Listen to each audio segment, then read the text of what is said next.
Welcome to A Bit of Board Games, a casual podcast documenting the many failures and hopefully successes of Waffle Games, as we learn the ins and outs of board game design and self-publishing. Join us on this journey as we talk about a bit of life, a bit of design, and a bit of board games. Welcome back to another episode of A Bit of Board Games. I'm Steven, game designer and artist, and with me here is Ralph. Hello. Just throwing him off again by Every time. not knowing if I'm going to intro him or not.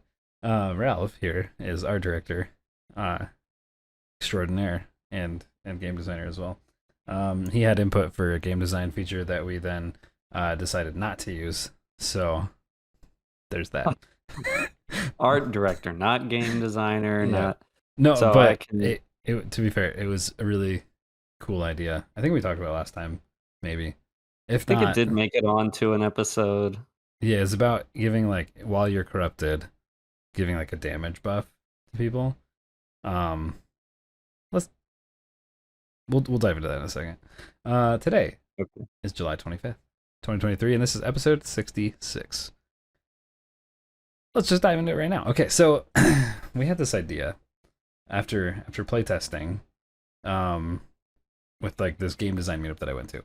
We had this idea to change the crowd the corruption worked, have it kind of increase every turn.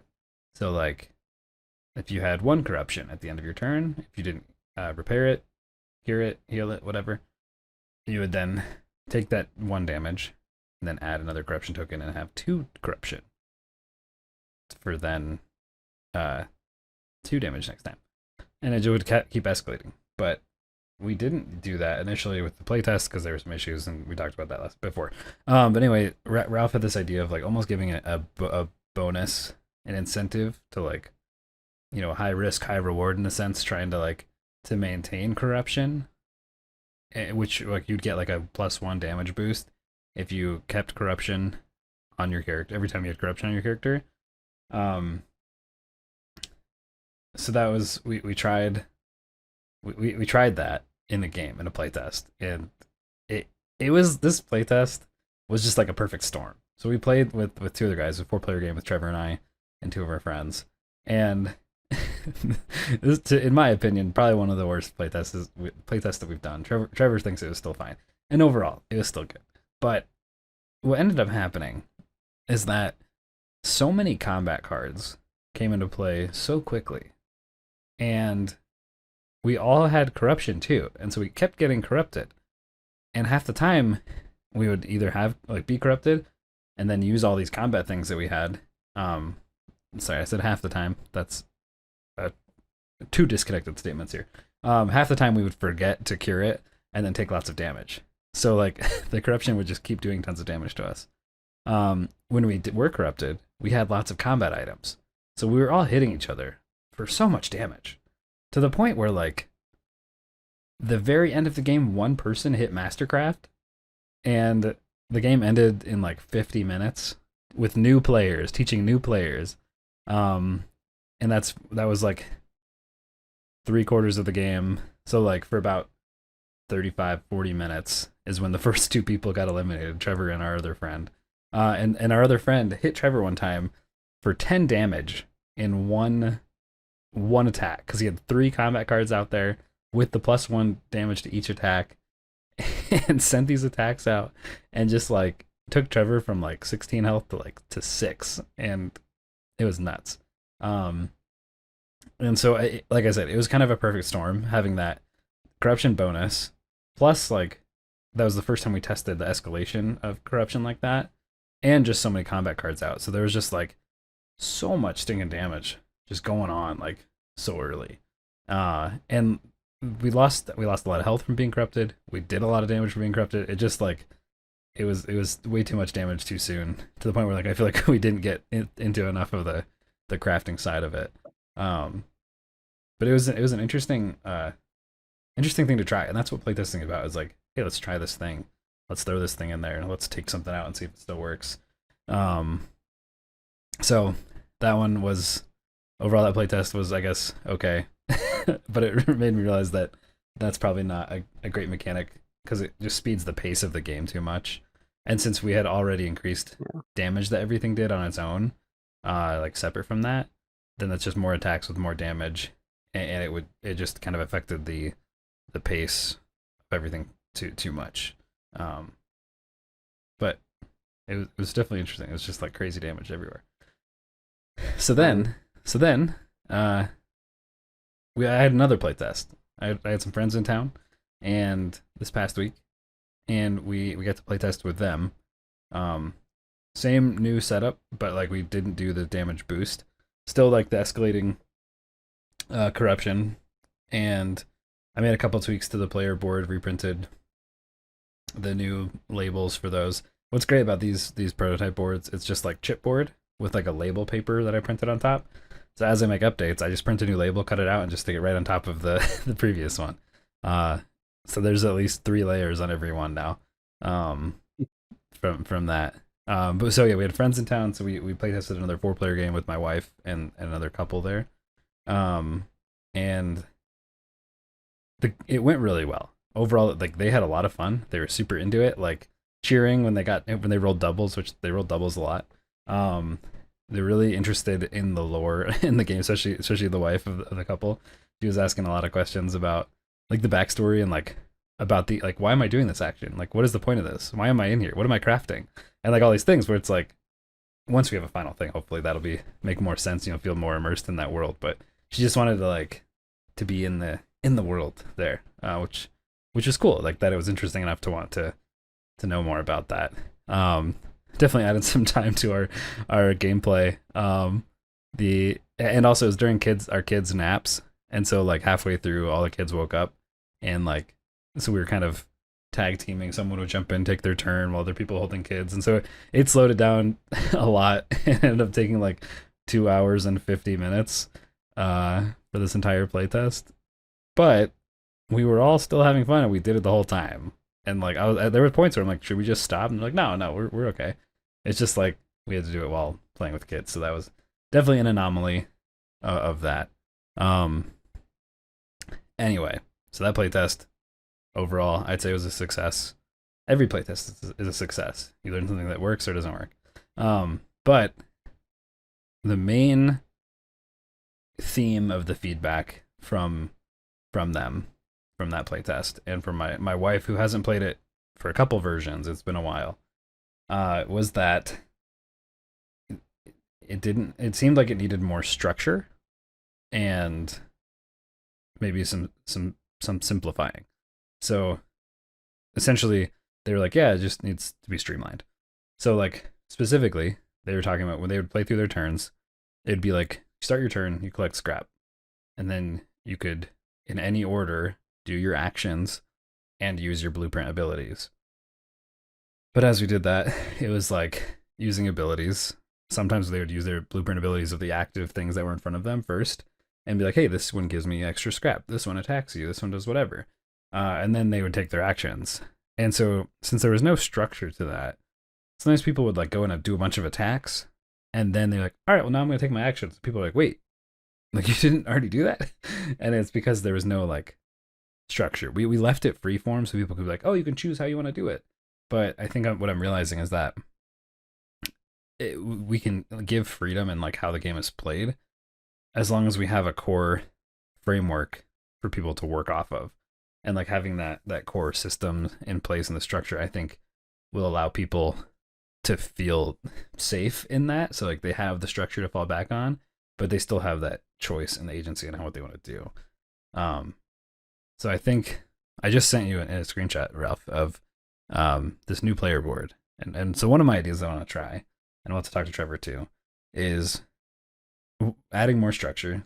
So instead of just like having the 2 phases, we had like main phase where you'd collect scrap, do your actions, use your blueprints, and then end phase where you'd put any crafted blueprints out and do corruption stuff.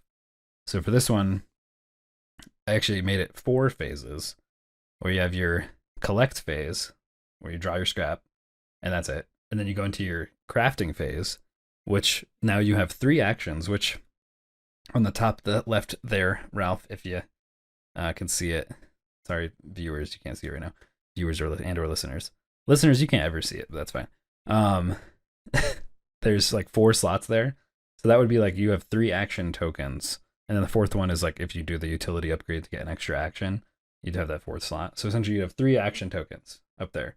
Because that was the other thing. People would like lose track of how many actions. This every single game. People were like, did I use all 3 of my actions? How many actions do I have? Where am I at? How many do I have left? And they'd have to retrack their steps as to what they did. So my thought with this is that we then have those. Hey, you have 3 action tokens. Once you've placed all 3 of these for how you want to use your actions, then you know you don't have any more actions, and it keeps more engagement in the player board too, because you can like you're using your board for more functions.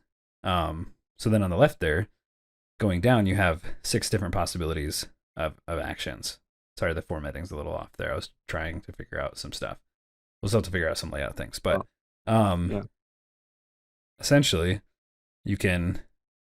We had before like the workbench where it was like use 1 action to craft anything at the workbench, and I think that just was too confusing for people. People like just couldn't quite understand what was going on. They're like, what I can just do anything? Like that's I can't just do this one thing, and it's like, can I just do?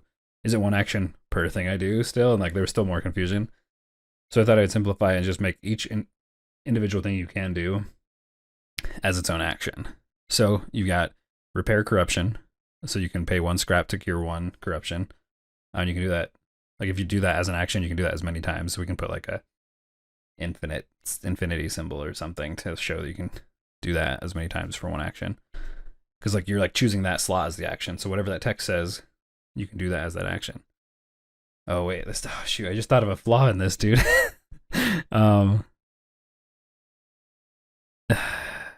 Okay. Anyway, you can craft a blueprint. You can craft shade cores. You can roll to fill your shade cores, or use the shade siphon as I have it there. Draw blueprints or collect bonus scrap. The flaw I just realized is you can do any of those actions multiple times. So like crafting 1 blueprint is 1 action, but you could do that for all 3. You could do 3 blueprints for all 3 of your actions in 1 turn. But there's not like I have that as like you'd place your cube there to mark that you'd use that action. Oh, but there's only 1. They don't stack. Yeah, there's only 1, right? There's only 1 slot. And like you could use the shade siphon to roll to fill your dice multiple times. If you roll and you're like, crap, it didn't work, I'll use another action to try to get more filled. And you could collect bonus scrap as many times as you wanted as well. So yeah. Okay, well I'm glad we were talking through this and realized that doesn't work, but we will think through that. Yeah. Maybe we just have like it could be just a simple change up in the UI. Yeah. You know, each of these don't have that much text. You could feasibly rearrange. Yeah, I just feel like we don't have a ton of space. Well, there's a lot of, I mean, it's pretty busy as is. Yeah. There's going to be a lot of slots for die to fit in, or whatever these are going to be cubes. to fit in, little cubes. It's going to be a lot of slots on the board, which is fine. Yeah, do you think that's getting too busy then? Maybe.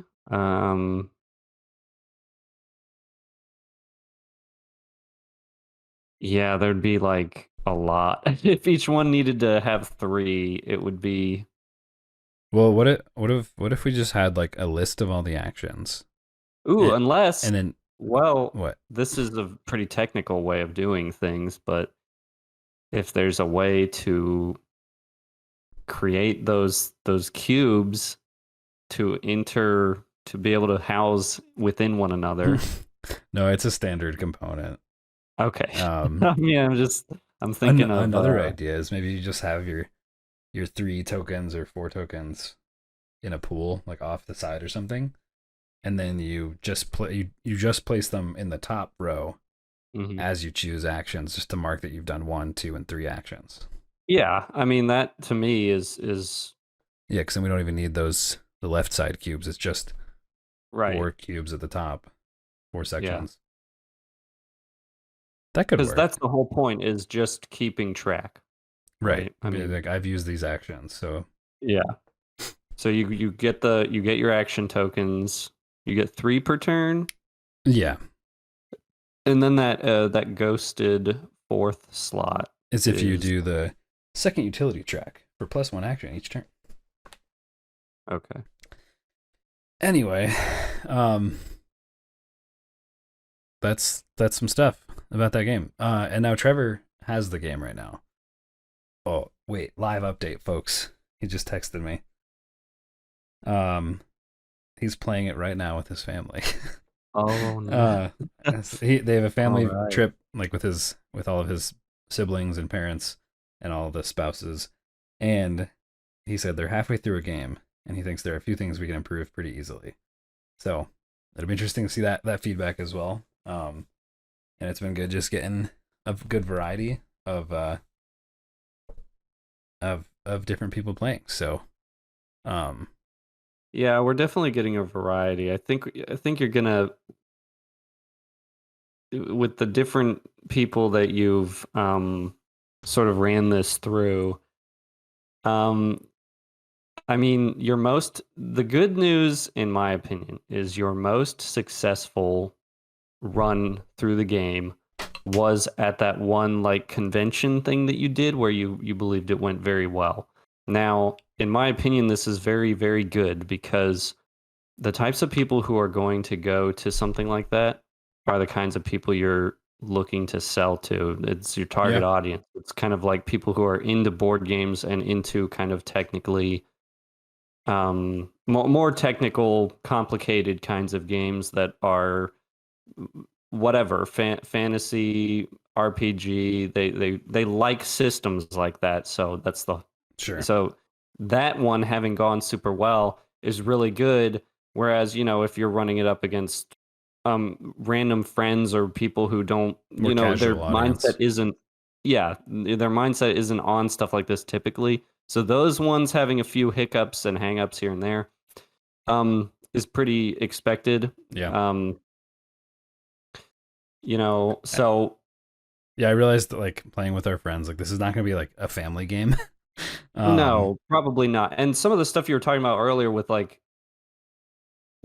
the freedom, you really wanted freedom in there, but there's not enough structure. It's like, well, I don't know. Maybe we think about that because there's the whole like Bethesda. They made a crowd pleaser. They made Skyrim, and they simplified a ton of the systems.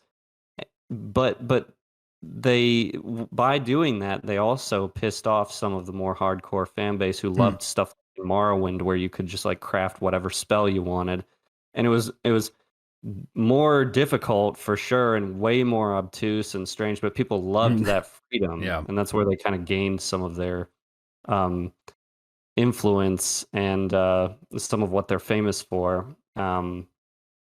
So it's like it just kind of depends on what are you trying to do. Are you trying to make something that's more broad appeal, or are you going to lean into that sort of Sure. more hardcore demographic? At least with this first one, I think overall our games we're gonna shoot for the more mid-core demographic. So like hardcore people hopefully would still enjoy it. Family games, casual gamer, like it's probably gonna be a little bit out of their reach for their normal game night. But like I want it to still be accessible to them. Like if they have a friend who's super into it, then they could play. Like the one thing I'm not gonna do is be like this game is for everyone, because then you have no target audience, and then you don't design towards anyone, which means no one actually wants it. Um, right? Yeah. so I don't want to do that. Um, but yeah, they're definitely the systems we have. We can have them be intricate, maybe, but maybe not as complex. And so I I just want to know what Trevor has to say right now. But we'll talk about that. Oh, jeez, it's thunder. Did you hear that? No, I didn't hear it. It was really loud. Um, What? like shook my window. Anyway, Wow. um, yeah. So he said he's playing a 6-person game right now with his family too, which is the This first first time first for time ever. So yeah. all kinds of interesting things for next week to chat about, I'm It is sure. good though. I mean, it Um, is good to get a bunch of different takes just to know generally how are people going to respond in different situations, in different settings with different rule sets, and how does that all go. Yeah, Yeah, 6-person game. That's gonna be interesting to see. yeah. Um, sorry, the thunder just reminded me of this. I forgot I had a story to tell I about. know what the story is. I think I know what You it know is what the anyway. story is. Yeah, Um, because you sent photos. Trevor and one of I. the Yeah. most ridiculous things. Um, so last week, Thursday, like an hour and a half before our friends came into town, I wrap up work Oh for. no, really? Yeah, dude. Like Yeah, I didn't know that part. I thought they were coming like any minute, and then they got delayed, so they got pushed back a little bit. Um, I wrap up work. I leave my office down in the basement. This office right here. Walk down my hallway and past like our kind of rec room space down there, and it's a basement, so the windows are like they're window wells, out overlooking outside, kind of smaller, higher windows, and it looks like a fish tank. There's just like 4 inches of water, uh, above the window, and I hear water trickling sounds. I'm just Mm. like, I like kind of freeze from it. I'm just like, uh, uh, like what do I do with this? I'm just like yelling, like Yeah. I'm like, Libby, Libby, and just like yell out, and like she's got the kids upstairs too, so I'm just like, oh geez, so I sprint upstairs and like I'm like, Libby, the window's full. There's water. There's water, and so I like grab as many like towel. We have all kinds of towel, like ton of towels, because we have a dog, so we need like dog towels, and we have all these like scrap towels that we have. I grabbed like all of them and ran down there, shoved one like into the window, put one on the floor where the water was dripping down, and then like the carpet got a little wet, so like luckily, luckily, uh, luckily, the basement has flooded before, so the carpet was already like loose that I could pull it up enough Oh, to that's great. to shove towels under and like air it out after and everything like that. Yeah. So once I kind of got it somewhat sealed on the inside, and so it's not just going to be gushing through, I then went outside where there was a small pond, right next to that window well, which like that place outside, our gutters go and drain down, and then all the water comes out and pools here. Like also all the water from the front of the house like goes here, drains down this central area, and then just Yeah. it's a little bit lower and it just pools there, and it builds up, and like it just really fills and then floods that. So I'm out there with a Yeah. snow shovel because that's like the deepest thing I can find to hold as much water, and I'm just like like bailing water out with this snow shovel to like clear out the pond and as much as I can. And then once I get that cleared out, there's this weird like garden like post divider wall right there You that sent like photos of that too, I think. yeah, so like the water couldn't just drain through there. And so I then take a sledgehammer in the pouring rain, like I'm soaked. And I'm using this sledgehammer to just like slam these like posts out cuz the ground's all muddy and wet now, and so it can move pretty easily. And I knocked like 6 of them out and then dug a stinking trench down my yard to like let the water like drain away a little bit more in the pouring rain while this all like while it's currently happening. So that was super fun. And then I had to bail out the rest of the water from the window well because it wasn't draining very fast. Um, and so I had like initially I had like a bucket and was like pouring like getting this bucket of water out. Um, but then it was getting too shallow. So I'm like, Libby, can you bring me something smaller? So she brings me like a kitchen pot, like a little pot. So I'm like scooping the water with that. I'm like scooping with like a big plastic cup too.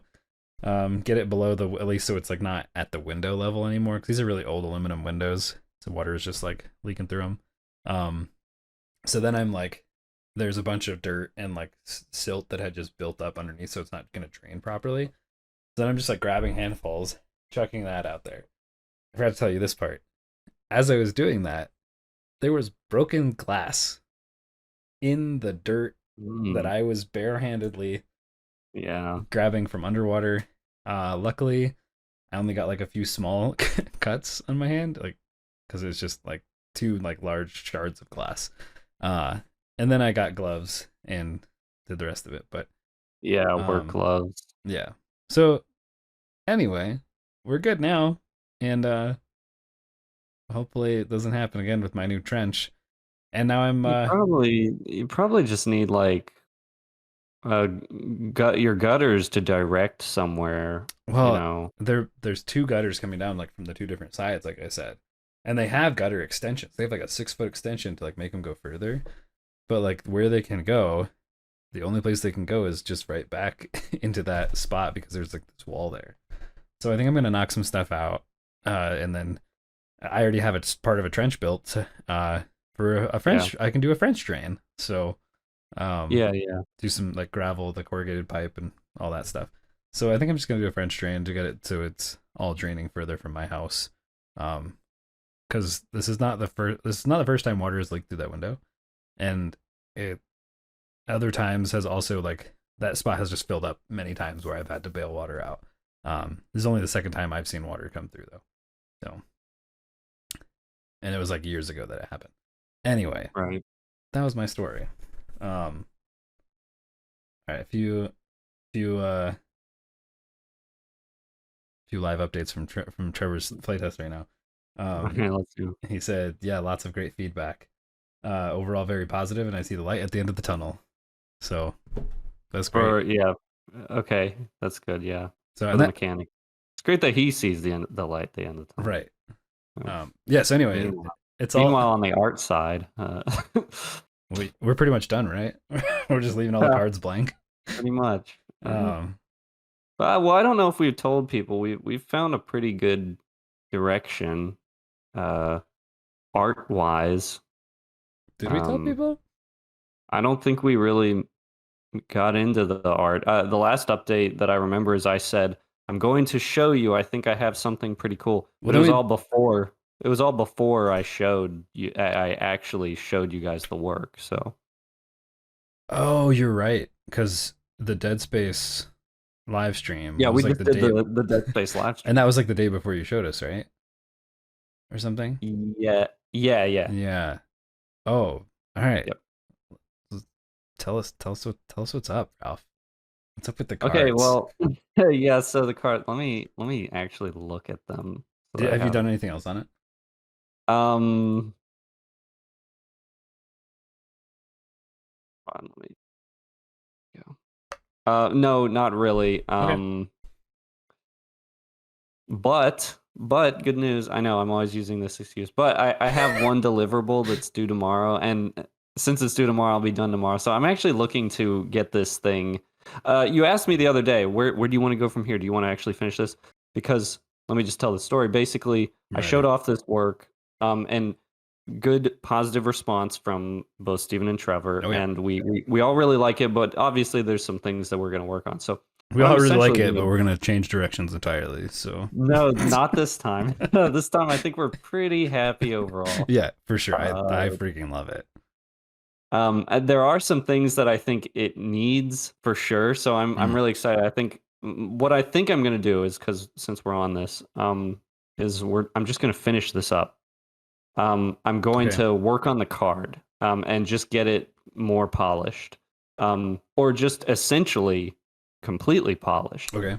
That will free us up to work on weapons, items, whatever else is going to go on this format, and also it'll clear a path for how the board's going to end up looking like the player Sure. boards. And I actually think even the logo of the game, Mm, um, the the box is going to come later. Honestly, the box is probably going to be one of the last things we yeah, do it'll tie in when I'm. everything else we've done, kind of. So. Yeah. But it really will clear path, and for other types of cards. I'm assuming that this isn't the only type of card, but the components will be able to use and Yeah. repurpose for other cards.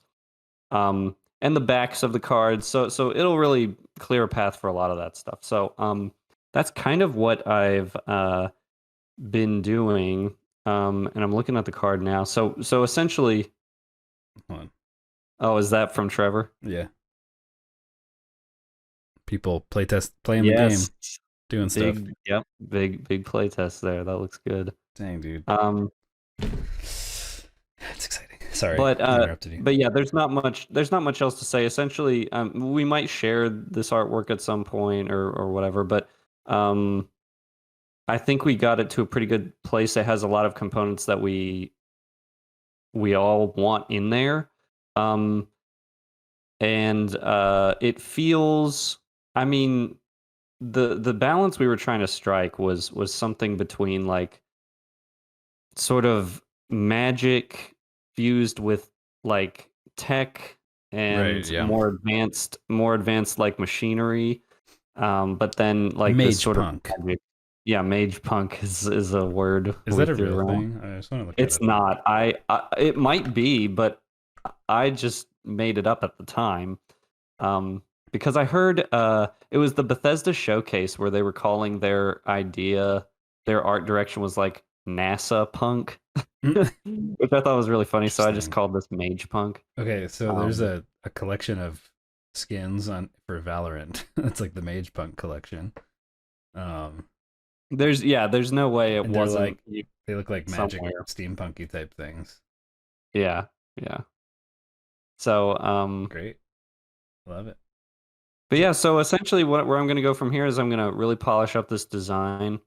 Um, and we can start cranking through like items and different things. The art direction didn't completely change, but there's some tweaks. Mainly in the like proportionally in the items and then the way the shading is done. But sure, otherwise, a lot of the rest of it stayed intact, I think. yeah, sweet. Yeah, the framework of the card, yeah, stayed intact. We were just figuring out the Oh yeah. styling and then how those elements play like into the interface of it, rather than just being like what I had before was just like here's some random floating UI stuff, and or now it like feels like a tangible blueprint module cartridge. What do you want to call them? They are sort of like cartridges. Again, Card Cardtridges. that leans a little further into the really advanced side of things or It's fine. like analog style I mean, dude, we've got these components like and magic stuff. robot companion things. No, no, I'm not saying it's a bad thing, but it's like we've gone back and forth on this. How much where's the Mm, balance? Do you want more magic or do you want more um more of like everything. tech, like analog tech? Right. But I think this one has a good amount of both because of the like runic Yeah. Yeah. Love treatment those. and then the magic flowing through the card and then um there's definitely a futuristic side to it. Yeah. Um, that's for sure. I whatever it is, I like it, and that's what we're doing. So like, it's a good launching point for everything else. And so I don't think we even need to be like, it's we want more magic or more tech. I think we just be like, Yeah. this card is what we want. Make There's let's some match everything from point, that.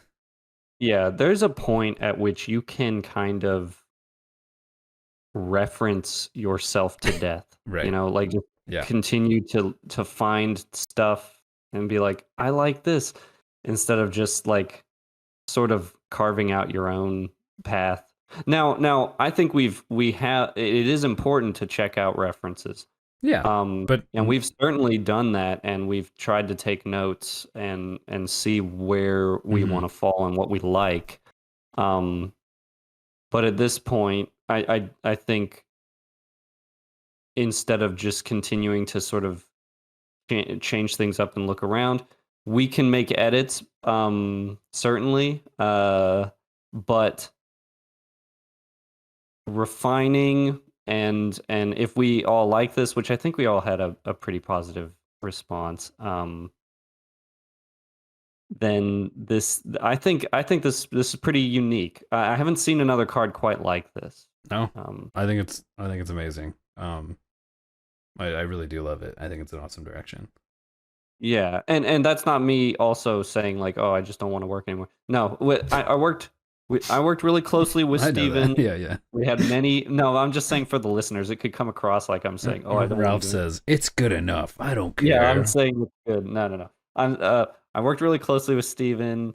We talked about like goals, initiatives, and his ultimate vision. And I think we've got pretty close to what you were talking about for sure. Especially once we add the final layer of polish, especially, I think it's gonna be pretty cool.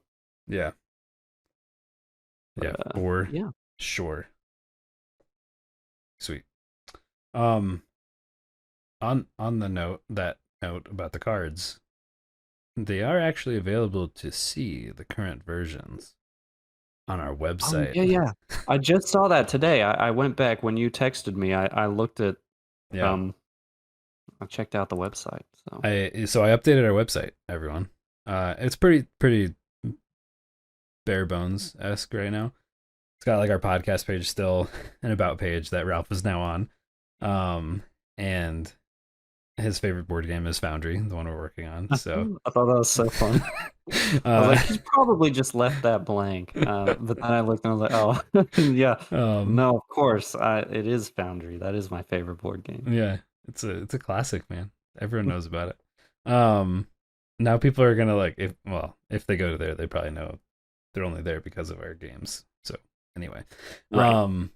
but I updated our website and a couple of the one of the sections on the main page. If you scroll down, you can see some work in progress images of the cards that we were just referencing, as well as just like a mock up of the player board, um, just like the interface of the prototype ones we've been playing. So no actual art on that, but um, yeah. So there's a couple things on there, and there's also a place to put in your email to sign up for a monthly newsletter that I'm going to be doing. Um, I figured we need to start doing stuff with that now so that by the time we get to actually doing a Kickstarter, we can send out emails and updates to people, um, and not have it go to their spam folder as like the only time we ever send anything. And Mhm. also have a reason for people to sign up so that we can start building up that list. So I'm gonna start doing a end of the month, like monthly wrap up newsletter. Um, so this one, Really? yeah, I haven't told anyone. I'm just gonna do it. So, uh, this one will be a lot of the our playtest experience, from this past month, and kind of. Oh yeah. You said we got live updates from Trevor. Oh yeah, do we have anything else? Um, okay, he said skill trees are broken. The upgrade stuff. He said someone found a loophole, and two players are about to have full upgrades, so all three tracks fully filled out. Well, Um, that's what that's specifically I remember you mentioned that's what you don't want to happen. You don't want people yeah, filling out multiple skill trees. and I said that was gonna happen because we had it on the crafting area, and we had it only worth two cores to do it, so people are just gonna crank those out. That's why I actually got rid of it. The in the new board I'm working on, I just got rid of it entirely, so you can't craft cores. So you just get what the game gives you. Oh, Um, okay. Hmm. but I added there are 5 upgrade tokens on your XP track that you can hit. So you can get 5, but the fifth one's like nearly pretty close to the end. So anyway, Okay. we'll see. We'll take all the feedback from my playtests. Um, see what happens with this 6-player game as well, which is crazy. And just I general know. feedback from that. He said he's got great positive feedback, so that's good. Okay. Um, and so that's like his one brother is really into board games too, and then I think it's I can't tell who else playing, but it's I think his two brothers, at least one of the wives, maybe him and his wife. I can't tell who else is there, but um, they all play board games. They're not all like super into Okay.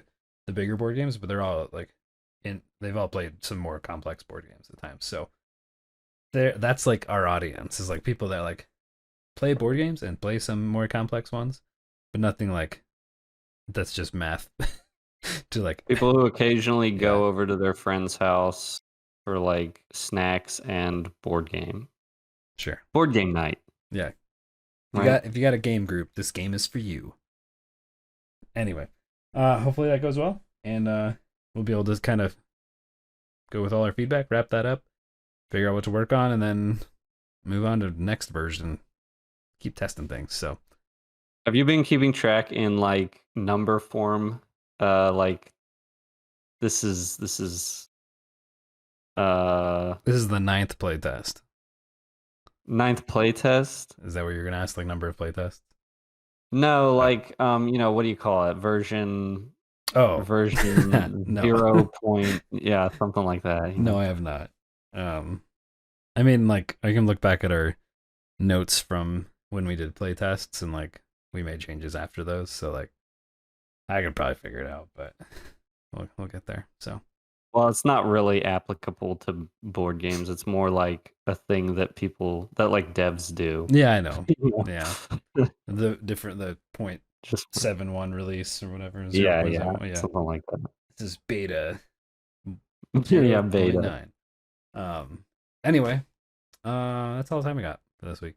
Ralph, Wait, what? I thought we were going to talk about. no, they don't get Oh, it. okay. They don't get to hear about it. Okay. Maybe next time. I mean, no, I think we're just gonna wrap. We We'll got meet you all back here next week. to talk about our logo. Yeah. Just stay right there on the edge of your seat. Yeah, just wait. It's a week away.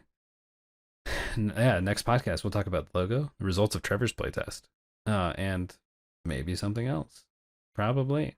Hopefully, no one's basement's flood. But oh wait. Okay. One last update. One of Trevor's brothers, the one who's not as nerdy as the rest of us. Trevor says he wasn't as into it at first, but is now more into it than anyone. So he's just getting competitive, I guess, with it, which is cool. So, all right, that's final update. That's it. If you want to keep updating what we're doing, keep listening to this podcast and or watching this podcast. Also, go sign up on our website, bitwafflegames.com, to get our monthly newsletters that will be going out. You can also follow us on Instagram at bitwafflegames to see some images that we post. Oh yeah, our website has a link to our Discord as well, where you can chat with us, ask questions for the podcast, and other things that you want to do. Yep, that's it. So thanks again for being here, guys, and we'll see you next time. Yep. All right. See you guys. Bye.